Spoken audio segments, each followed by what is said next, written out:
저는 예수님을 믿기 전부터 역사 속의 인물들에 대해서 꼼꼼하게 공부하는 것을 참 좋아했었습니다.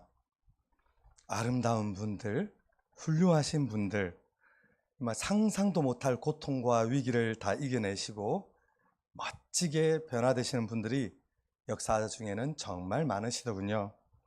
그런데 이제 예수님을 믿고 나서 제가 그분들을 생각해 보니 한편으로 마음속에 막 짠해져 옵니다.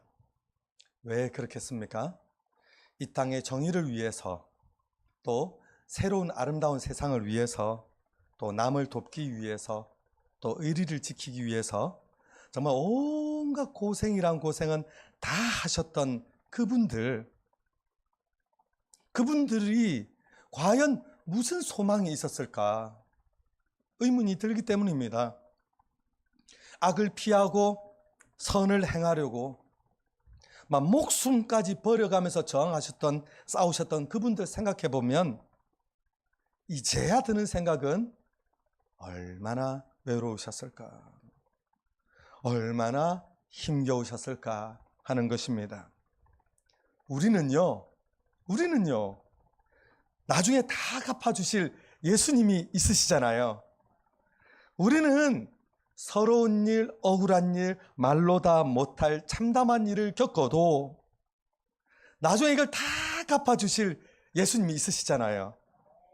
그런데 그분들은 그 말도 못할 고초를 다 겪으시면서도 누구 하나 그 아픔을 알아줄 이가 없었습니다. 의지할 사람도 없었고요, 훗날 갚아줄 사람도 없었습니다. 그러고 보면 우리에게 예수님이 계시다는 것이 얼마나 큰 힘이 되고 또 위로가 되는지 모릅니다. 성도의 참 위로, 참 평안 우리 주 예수님이신 줄로 믿습니다. 오늘 말씀의 앞부분 2절을 보니까 이제 데살로니가후서 3장 2절입니다. 또한 우리를 부당하고 악한 사람들에게서 건지시옵소서라고 되어 있습니다. 여기서 이 사도 바울이 말하는 부당한 사람, 악한 사람들이란 어떤 사람들이냐 하면요, 바울이 열심히 복음을 전할 때 막 이래저래 이상한 소문 만들었던 사람들입니다. 사람들을 갑자기 막 선동을 해가지고는요, 바울의 복음 전파를 방해하기도 하고, 또 바울을 관청에다가 막 고발해가지고 채찍질도 막 했거든요. 바울이 채찍 맞은 것에 대해서 성경에 정확하게 기록이 되어 있는데, 내가 40에 하나 감 한 매를 2번이나 맞았으며 라는 구절이 기록이 나오거든요. 여기서 질문 하나 드리겠습니다. 도대체 40에 하나 감 한 매라는 게 무슨 뜻일까? 자, 첫 1번 질문 드립니다. 도대체 몇 번을 맞았다는 걸까요? 40에 하나가 감해졌으니까 39이죠. 여기서 두 번째 질문 들어갑니다. 도대체 40번은 왜 40번일까요? 뭐 80에 하나 감한, 혹은 100에 하나 감한, 이렇게도 표현을 할 수 있었는데 왜 하필 40에 하나가 감해졌을까요? 죽을까봐. 누가 말씀하셨죠? 훌륭하십니다. 40번은 죽을 것이기 때문에 40번은 로마 시민에게 못 때리게 법적으로 기록되어 있습니다. 그런데 40번이라 하는 것은 맥시멈, 리미트를 말하는 것이지 실제로 49대까지 때려도 된다는 게 아니고요. 그 채찍이 어떻게 생겼냐면, 여러분들 우리 여자아이들 머리 따주실 때 세 갈래로 나와가지고 착착착 해서 땄잖아요. 마치 막 제가 많이 해본 것 같은 말씀을 드리는데 한 번도 안 따봤습니다. 근데 그런데 이 채찍이라는 게 세 갈래 가죽으로 따으면서 사이사이에 동물의 뼈, 도끼, 날, 면도칼 이런 것들을 끼워 넣습니다. 이 채찍이 길이는 한 2m 정도 되고요. 저도 여러 사료와 또 영상도 연구하신 분들 보니까는 기둥이 큰 게 있으면 거기에 아예 금속으로 요렇게 두 개가 튀어나와 있더라고요. 뭐지? 통닭구이를 위한 특별 장치인가? 아니고요. 사람이 손을 이렇게 넣어서 고정시키는 도구였습니다. 왜 손을 기둥에 이렇게 고정시키고 뭐 하려고? 뒤에서 낫 같은 걸로 옷을 쭉 찢습니다. 등이 다 드러났죠? 그러면 이제부터 채찍질을 하는 거예요. 제가 의과대학 공부를 할 때 사람 해부를 저희는 매일 밥 먹듯이 했거든요.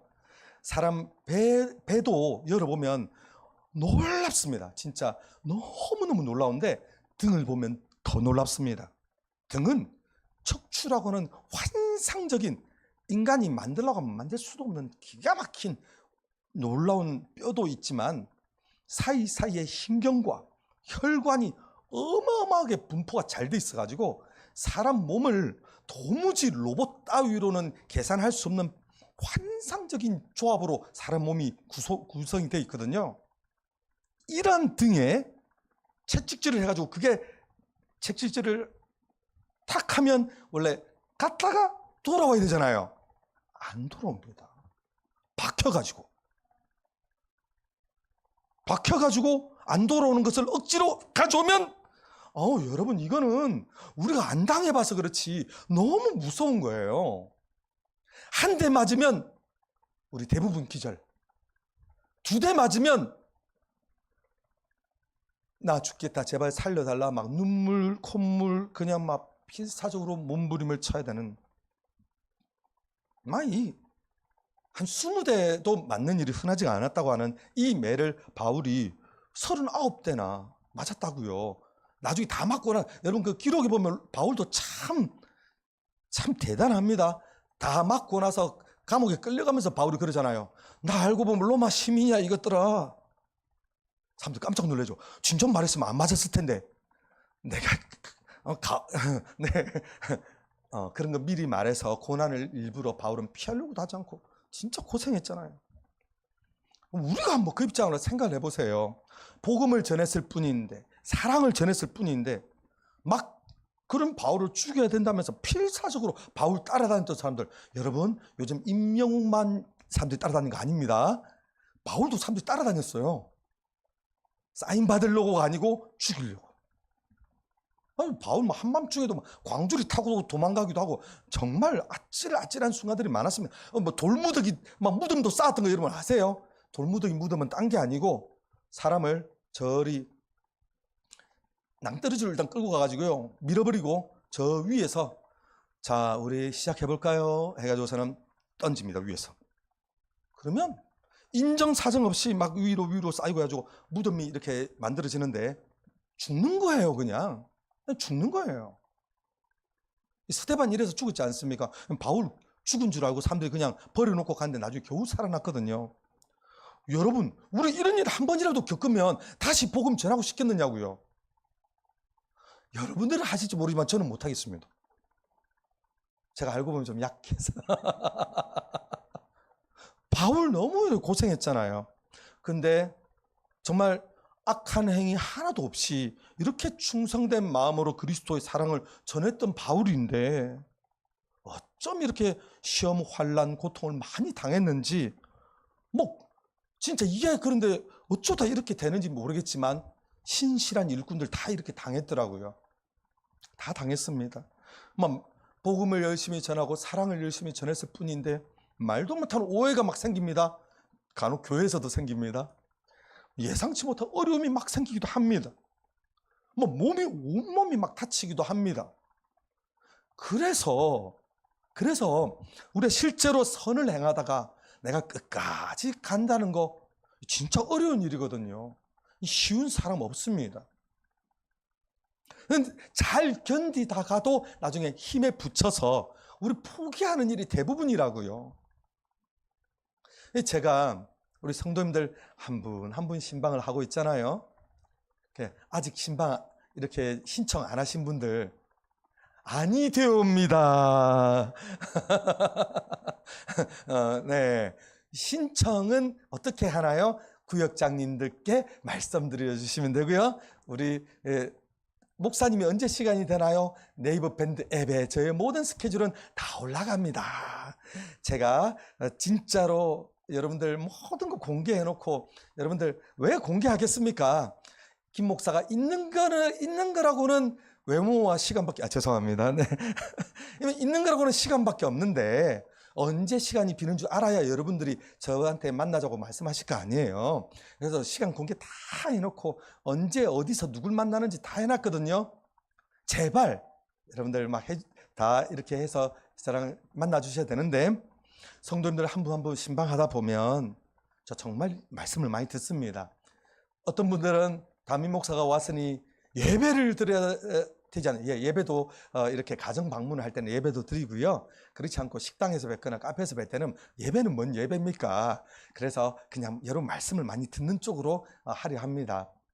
저는 진짜 여러분들 말씀 듣는 게 좋고 열심히 들으려 합니다. 제가 잘 듣고 잘 알고 잘 이해하고 잘 사랑하고 여러분들을 위하여 잘 기도하기 위해서 이 신방을 하는 거니까요.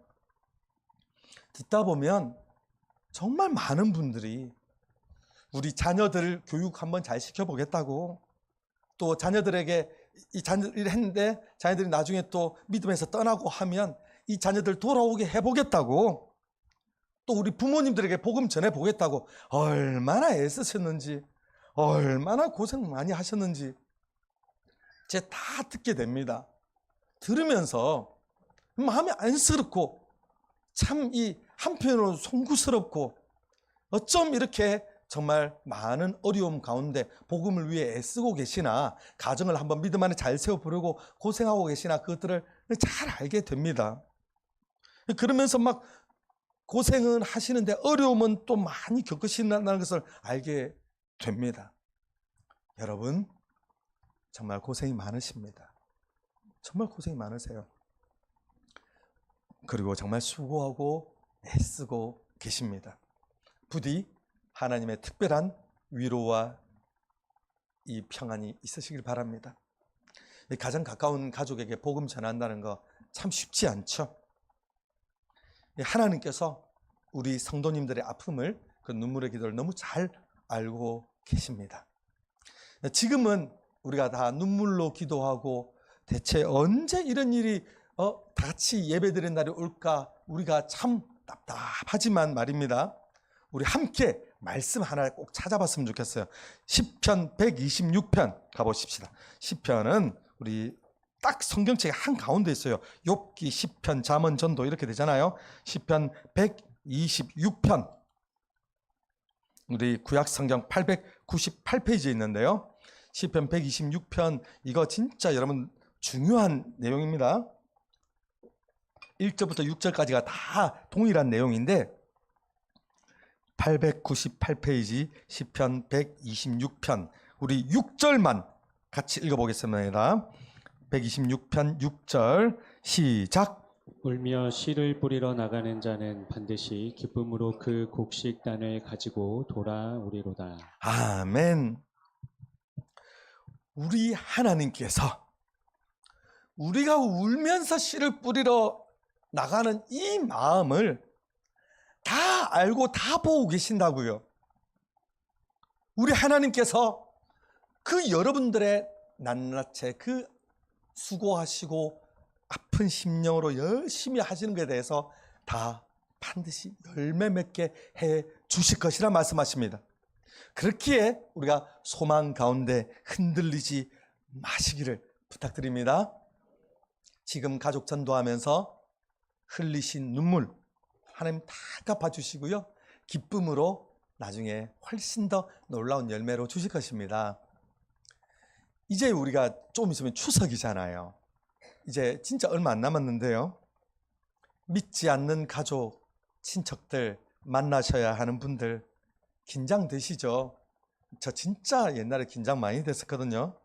저도 얼마나 막 가족들 전도하느라고 경상도 말로 쇠가 빠졌는지, 막 힘들고 뼈 아픈 일이 많았는지 막 셀 수도 없습니다. 지금 생각하면 와, 그때 어떻게 견뎠지 놀라울 뿐인데요. 근데 이게 참 신기한 게 말입니다. 전도한다는 게 내가 잘하고 내가 뭐 진짜 실력이 있고 내가 영성이 있고 막 이래서 그들이 돌아오는 게 아니에요. 또 다른 말로 하자면 여러분이 뭐 실력이 없고 영성이 없고 기도가 약해서 지금 안 믿는 게 아니에요. 이거 진짜 하나님께 달리는 겁니다. 그래서 우리가 인내가 필요한데요. 제가 고2, 그러니까 1990년 6월 달에 제가 처음 예수님을 믿었거든요.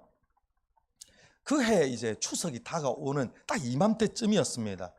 제가 근데 뭐 처음에 이때는 그냥 절을 했습니다. 제가 아무 생각도 없었어요. 그리고 그 다음에 이제 91년도 설날 때에도 그냥 어쩔 수 없지라고 하는 5글자를 저는 딱 그냥 외워버리고 어쩔 수 없지. 여러분 변명할 때 우리가 항상 이 5글자 씁니다. 뭐 어떻게 하겠습니까? 나에게 뭐 방법이 있을까?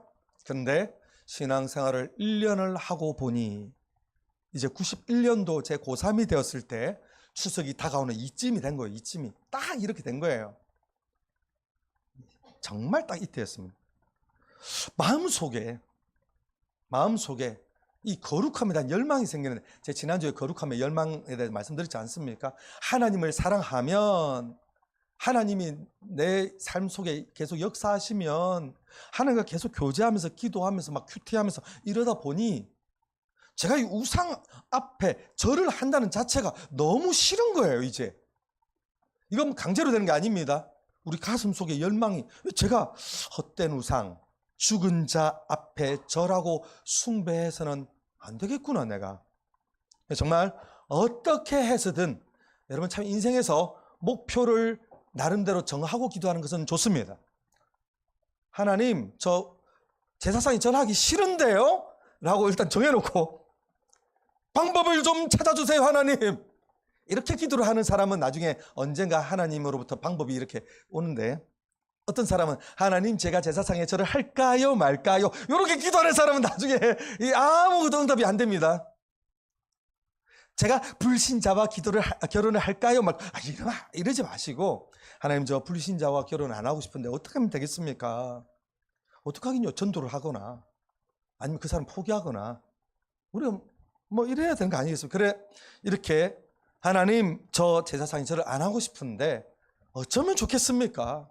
막 답이 없습니다. 저희 집안 대대로 불교 집안, 뭐 또 알고 보면 저희 집안에 무슨 또 경주 김씨여가지고 뭐 30몇 대 올라가면 뭐 왕들이 수두룩하고 뭐 막 그렇다 해가지고서, 여러분 경상도 왜 그렇게 뼈대 있는 집안이 많은지 그냥 맨날 생선 뼈대 그런, 죄송합니다. 이건 뭐 뼈대는 무슨 뼈대, 막 여하튼간에 제사는 그래가지고 제사 이 목록을 쫙 보면 정말 화려합니다. 위로 쭉쭉쭉쭉쭉쭉쭉 해가지고 도대체 어디까지 제사 드리는지 알 수가 없어요. 다 모여서 보면 까만 양복을 입으신 저희 아버지가 또 막내셔가지고, 어르신, 큰아버지, 작은아버지, 둘째 어머니, 삼촌 뭐 등등 해가지고서는 쭉 됐는데, 저 끝에서부터 저 끝까지 제일 큰 집에, 큰 집도 진짜 대궐 같은 집에 막 두 줄로 이렇게 쫙 서도, 제가 어디쯤 섰냐면요, 저는 서열 끝에서 넘버 2, 여러분 끝에서 넘버 2, 제일 끝은 제 동생 해가지고요, 까만 양복도 못 입는 막 고등학생, 뭐 딱 서가지고 제사가 시작되면 절하면은 이제 막 다 같이 이렇게 하는데, 참 다들 절을 하는데 뭔 수로 제가 절을 안 하느냐고요. 여러분들 지금 뭐 김 목사님 이야기니까 내가 편하게 들어야지, 여러분 그렇게 지금 생각하고 계시죠? 여러분 이야기입니다. 여러분 이야기. 뭔 수로 절을 안 하느냐고요. 제가 이 관심과 기도 제목이 막 이거 진짜 열심히 기도하는데 대체 무슨 뾰족한 수가 여러분 있겠습니까? 제가 어떻게 그 자리에서 나를 죽여라! 나는 절을 할 수가 없다! 제가 이렇게 할까요 한번? 그게 또 안 되잖아요. 답답한 가운데 이제 그 주간에도 다 그 목사님이 이제 추석 다가온다고 막 제사에 절하지 말라는 말씀 막 주시고, 어쩌면 좋아 막 이러면서 이제 부담감을 안고 이제 왔는데, 이제 막 답답한 가운데만 날짜는 조금씩 지나갑니다. 정말 눈을 씻고 쳐다봐도 방법이 없어요. 근데 어느 날 교련 수업을 하다가, 아마 이제 연세가 있으신 분들은 교련이 뭔지 아실 거예요. 그 여성분들은 제가 진짜 모르겠습니다. 참고로 제가 남중 남고를 나왔습니다. 정말 남녀공학 다니고 싶었습니다. 아이 진짜 네 농담이고요. 남녀공학 다녔으면 큰일 났겠죠? 그 어느 날 교련 수업을 하다가 저 여자 교련은 어떻게 하는지 모르는데 남자들은 모의총 M16, M16 모의총을 들고 막 별거 다 합니다. 근데 그날 총을 들고 뛰다가 제가 그만 넘어지고 맙니다.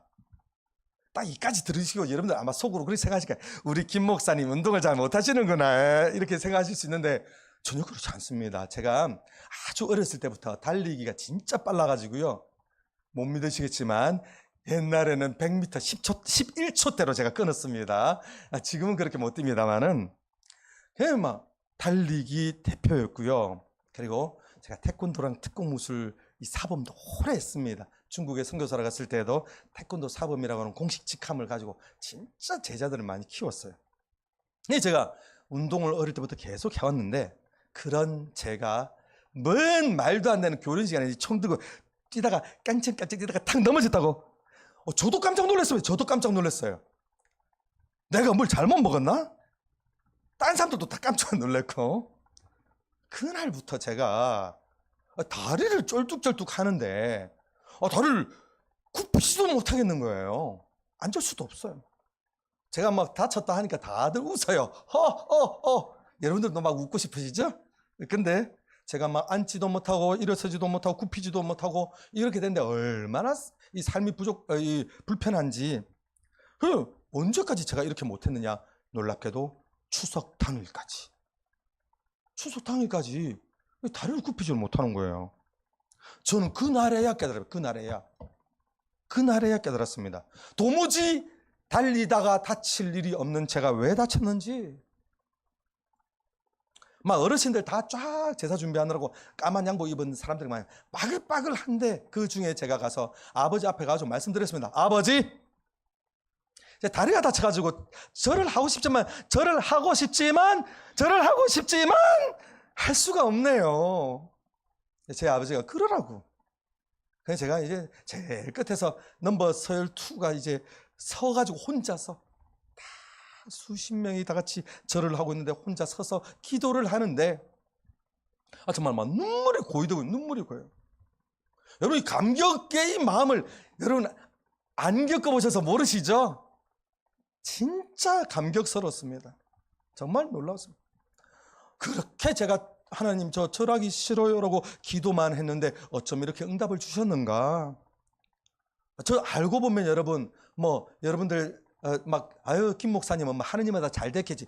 전혀 그렇지 않습니다. 저 원래 미련한 사람이고요. 원래 답 없습니다. 저 진짜로 할 줄 아는 것도 없고요. 그렇습니다. 여러분 설교 몇 번 듣다 보면 우리 김 목사님 별 볼 일 없네. 딱 나오시잖아요. 견적이. 진짜로 저 진짜 그런데 저 같은 사람의 기도에 섬세하게 응답하신 게 너무 감사해가지고 제가 울고 싶더라고요. 차마 그러지는 못하고. 그리고 다음 설날이 됐을 때 이제 92년도 1월 달이겠군요. 제가 그때는 다리도 이제는 다 나왔고 그런데 제가 또 다들 까만 양복 입으신 어르신들 분주하게 이 세배 준비하고 있는데 제가 아버지한테 이제 가서 그랬습니다. 아버지, 저 예수님 믿어서 절 못하겠어요. 말씀을 딱 드리고 왔는데 여러분 저 진짜로 맞아 죽는 거 각오하고 한 말씀들. 각오하고. 그러니까 이게 여러분들 꼭 그래야 되나 싶으시잖아요. 제가 그때 살았던 동네는 창원이라는 동네였고 이제 이 절하고 했던 여기는 이제 저희 큰 집 진주에서 이렇게 있었던 일인데 제가 그 창원이라는 동네가 여러분들 전에 지난주에도 제가 말씀드렸던 그 주기철 목사님이라고 이 신사참배 반대하시다가 감옥에 가가지고 온몸이 그냥 완전 해부하듯이 너들너들해질 때까지 고문 받으시고 진짜 인간으로서 뭘 못할 이 고초를 다 당하시다가 나중에 감옥에서 돌아가신 분, 그분이 창원 출신이에요. 제가 그분 일생에 대해서도 자세히 책을 읽고 자료도 많이 찾아보고 그분 진짜 존경해가지고 제가 열심히 연구를 해봤는데 그분은 작은 아버님 때부터 예수님을 믿었거든요. 근데 작은 아버님이 딱 저랑 똑같이 일대로 예수님을 믿어가지고 어르신들 저 예수님 믿어서 절 못하겠습니다 이렇게 딱 말씀드렸다가 멍석 말아라 딱 그래가지고 저는 경상도 시골에서 뭐 이 말도 안 되는 뼈대 물고기 뼈대인지 뭔지 뼈대 있는 집안이라고 해가지고 멍석 말아가지고서는요, 멍석 만 다음에 뭐 하는지 여러분 모르시죠? 예, 아시죠? 그냥 밟아버리고 그냥 두들기 패고 난리가 난 겁니다. 온몸 막 피투성이 되지 않았겠습니까? 예, 이제 막 거의 다 죽은 이 사람을 그 시골에 가면 꼭 막 몇백 년 됐다는 나무가 있습니다. 참나, 그 나무에 매달아놨다 거꾸로. 저는 그 일을 너무 잘 알고 있었어요. 그래서 아버지 저 예수님 믿기 때문에 절 못하겠습니다라는 말을 했을 때 맞거나 죽거나 아니면 맞아 죽거나 이거를 각오하고 진짜 말씀드렸던 거예요. 근데 놀라운 사실 이순신 장군이 한 말씀 가운데 이 말씀 있잖아요. 무릇 죽기를 각오하는 자는 살 것이요. 저 살았습니다. 맞지도 않고 죽지도 않고 살았습니다.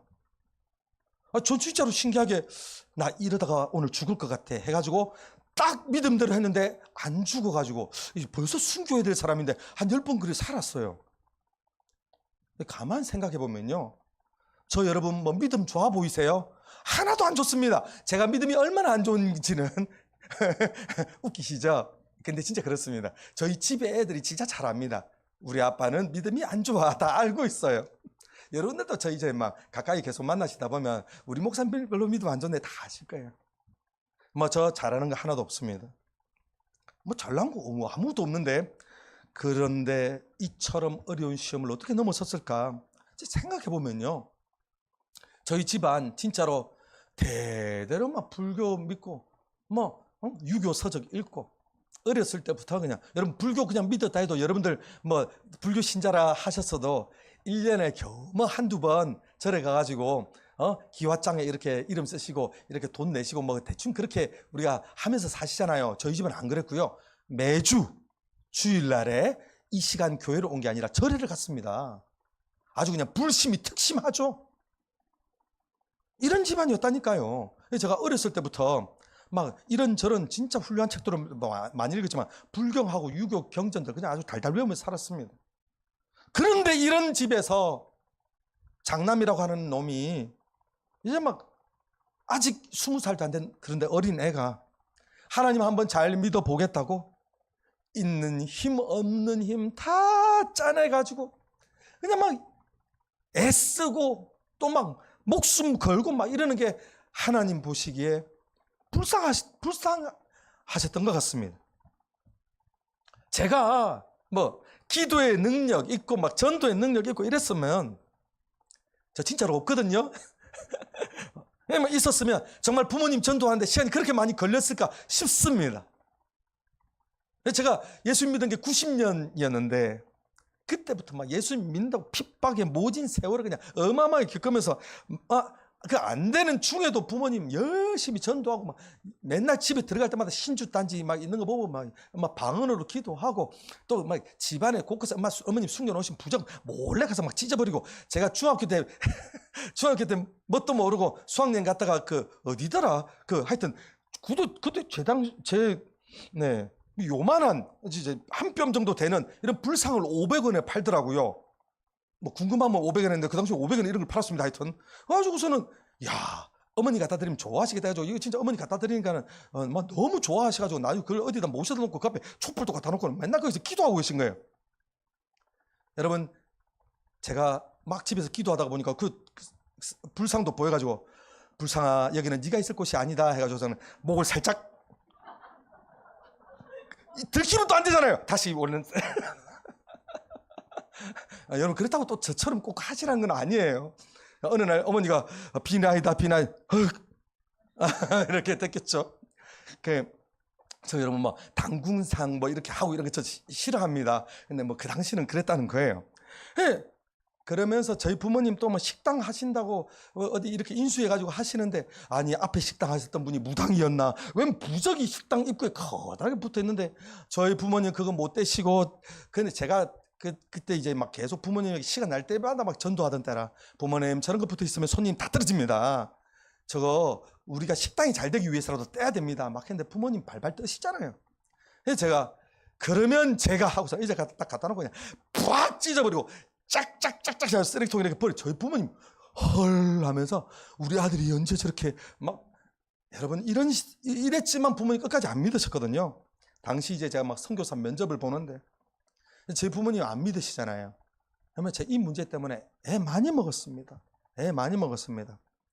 그때 막 두란노 해외 선교회 제가 온누리 교회 섬기고 있을 때여서 막 교회 장로님들 막 다 오셔가지고 면접 보는데 그동안 제가 많은 사람들 근데 얼마나 많은 사람 제가 전도했고 뭐 이런 게 그분들한테 별 중요한 게 아니에요. 아니 저희 부모님도 아직 예수님을 안 믿고 있는데 어떻게 선교사로 나갈 수 있겠는가? 비참하죠? 슬프죠? 왜 하나님은 나의 이 간절한 기도에 도무지 응답을 안 해주시고 인마 선교사로 지금 나가야 되는 상황인데 이렇게 입장을 곤란하게 하시나? 너무 슬프고 너무 고통스러운 세월 진짜 많이 보냈거든요. 진짜 우리 성도님들 간절히 기도하시는데 그 잘 안 되시는 것처럼 저도 너무 응답이 없다 보니까 마음이 너무 상해가지고 막 그랬습니다. 여러분들 가정에서 우리 자녀들 교회 잘 안 나오고 막 교회 다니다가 떠나가지고서는 아주 그냥 교회를 하면은 그런 소리 하지 말라고 막 이런 우리 자녀들이 여러분 너무 고생 많으시죠? 너무 고생 많으시죠? 사랑합니다. 그 마음 우리 하나님 너무 잘 알고 계세요. 근데 여러분 말씀대로 살고 선을 행하며 간절히 기도할 때 말이죠. 우리 하나님 그 기도 절대로 그냥 날리지 않으십니다. 무슨 일이 있어도 하나님께서 반드시 응답해 주십니다. 하나님의 때에 하나님의 방식으로 응답하시기 때문에 우리 생각하고 좀 다른 것일 뿐이에요. 제가 이제 2001년도에 이 총신대 딱 졸업하던 해에 이제 선교사 이제 파송받아서 떠났습니다. 어쨌든 우여곡절 끝에 떠나고 나서 무슨 일이 있었는지 여러분 아세요? 제가 그렇게 전도해도 안 믿던 부모님들이 아무리 복음을 전해도 꿈쩍도 안 하던 부모님들이 아니 옆집에서 살짝 전도했는데 교회를 나가셨대. 제가 먼저 할렐루야가 나와야 되잖아요. 할렐루야가 먼저 나오지 않고 제가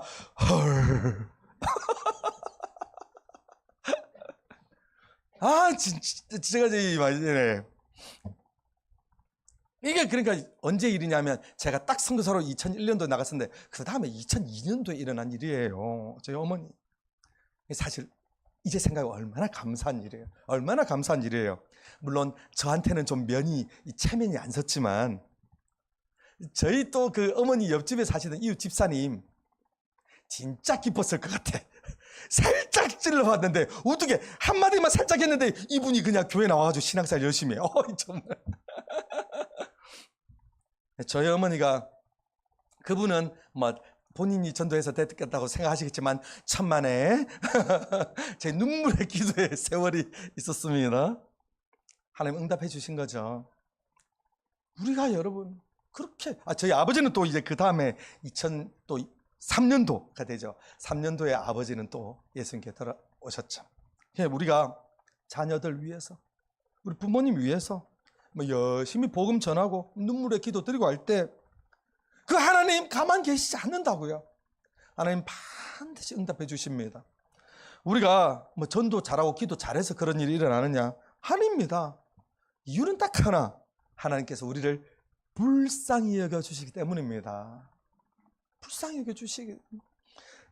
저희 아버지도 그렇게 되시니까 이제 명절에 다 모이면 저희 뭐 당연히 뭐 제사상에는 아니고 저희 이제 예배를 다 같이 드리잖아요. 또 가문에 목사가 또 한 명 있어가지고 이 목사가 매번 또 예배를 인도해야 돼. 아니 운전하고 가가지고 피곤해가지고 쓰러질 것 같은데 뭔 또 예배를 인도해야 되는 상황이지만 얼마나 감사합니까? 이런 뭐 영성도 별로고 막 실력도 없고 말씀도 잘 모르고 막 하나님 앞에 뭐 하나 내세울 거 없는 이런 사람이 집안에 이렇게 썩어지는 미랄이 돼가지고 이제 부모님들 다 믿고 명절에 함께 예배를 드리는 이거 저 상상도 사실 잘 못했었습니다. 너무 바들바들 떨리도록 힘들어가지고요. 막 눈물의 기도만 했지 상상도 못했는데 이런 놀라운 일이 저희 불교 대대로 불교 집안에 일어났다니까요. 여러분도 그날이 올 줄 믿습니다. 소망하세요. 기도하세요. 낙심하지 마시기 바랍니다.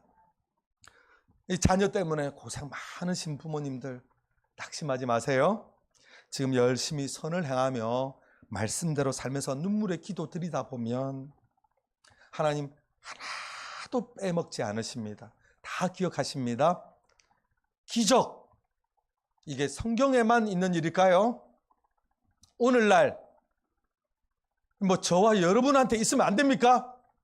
저 진짜 이 기적에 대해서 생각하면 너무 진짜 할 이야기가 많은데요. 여러분들은 배 안 아프세요?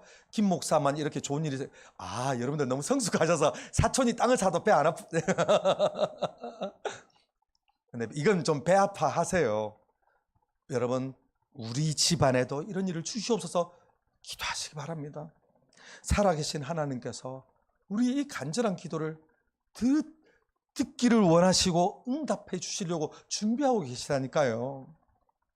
하나님께서 가장 선하신 하나님의 때에 가장 선하신 하나님의 방법으로 이렇게 우리의 기도에 응답을 하시고야 말 것입니다. 그래서 갈라디아서 6장 9절 말씀을 제가 읽어드릴게요. 우리가 선을 행하되 낙심하지 말지니 포기하지 아니하면 때가 이름에 거두리라. 아멘. 이 말씀 여러분 붙드세요. 약속의 말씀.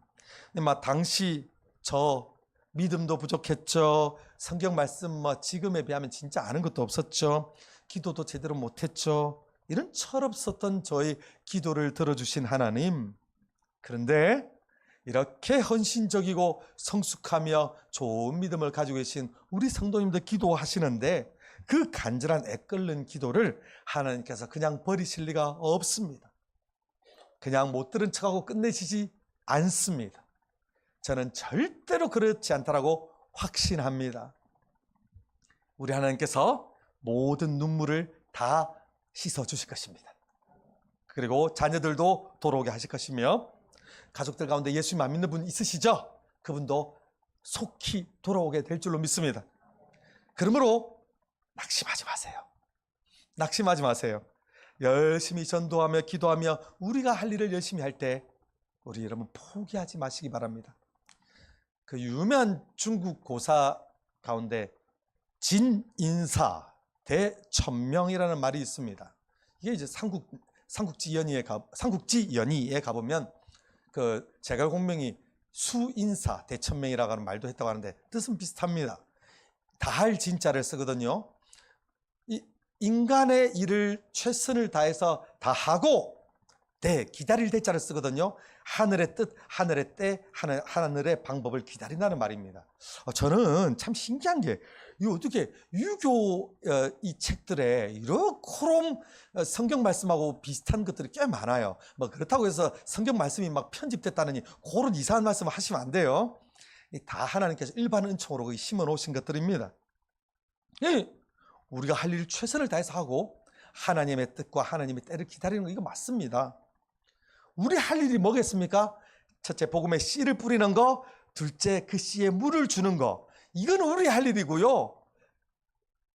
여기에 생명을 주는 것. 그 다음에 자라서 열매 맺게 하는 거. 이건 하나님 하실 일이에요. 그런데 우리가 씨를 뿌리지도 않아요. 물도 주지 않아요. 이러면서 맨날 하나님께 땅에 아무 씨앗도 없는데 열매 주세요 막 기도하고 있잖아요. 안 맞죠? 진인사 대천명. 여러분, 그래서 막 내가 그렇다고 씨 뿌려놓고 물 줬다고 막 내가 정한 시간을 막 하나님 앞에 막 요구하면서 하나님 언제까지 우리 막 반드시 애 돌아오게 해주셔야 됩니다. 막 너무 막 그러시는 것도 또 이건 아닙니다. 하나님의 때가 있습니다. 하나님의 방법이 있습니다. 그것을 우리는 하나님께 맡겨드려야 되는 거예요. 내가 아마 이거 마음대로 하려고 하면 내가 주인이 되는 것이죠. 내가 종이 틀림없다면 하나님께 맡겨드리는 것입니다. 그래서 지금 우리가 열심히 하나님 말씀대로 복음 전하며 선을 행하다가 조급해하거나 짜증내거나 재촉할 필요가 없습니다. 낙심할 이유는 더더욱 없습니다. 부디 하나님께서 응답하시는 그날까지 우리 믿음을 굳게 붙드는 저와 여러분 되기를 축복합니다. 비록 울지라도 부지런히 씨를 뿌리고 물을 주는 우리 모두가 되기를 간절히 부탁드립니다.